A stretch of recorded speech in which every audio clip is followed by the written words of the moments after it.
পৃথিবীতে একজন মানুষই শুধু জানতেন যে তিনি পৃথিবীতে কতদিন বাঁচবেন, সেটা হচ্ছে সাইয়েদনা আদম আলাইহিস সালাম। ওনাকে বলে দেওয়া হয়েছিল তুমি পৃথিবীতে বাঁচবে 1000 বছর। সাইয়েদনা আদমের সামনে অনেকগুলো রুহু রাখা হলো। সাইয়েদনা আদম বললেন এরা কারা? আল্লাহ বললেন তোমার বংশধর। সাইয়েদনা আদম বললেন আল্লাহ ওই যে একটা রুহু দেখা যায় এটার নাম কি? এটা তোমার ছেলে দাউদ, সে দুনিয়াতে নবী হয়ে আসবে। সাইয়েদনা আদম বললেন মাবুদ আমার ছেলে দাউদের কত বছর হায়াত আপনি দিয়েছেন? আল্লাহ বললেন মাত্র 40 বছর। সাইয়েদনা আদম বললেন মাবুদ এত ফুটফুটে সুন্দর আমার ছেলে দাউদ মাত্র 40 বছর দিলেন কেন? আল্লাহ আপনি বাড়ায় দেন, আল্লাহকে বাড়ানো যাবে না, লেখা হয়ে গেছে। সাইয়েদনা আদম বললেন আমার 1000 বছর থেকে 60 বছর আমি আমার ছেলেরে দিয়ে দিলাম।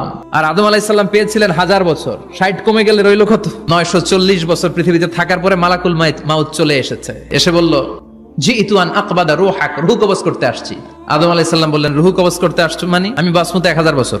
মালাকুল মাউত বললেন না না, ওই যে আগের কথা স্মরণ করেন আপনি 60 বছর দিয়া দিয়েছিলেন। কয় না আমি দেই নাই।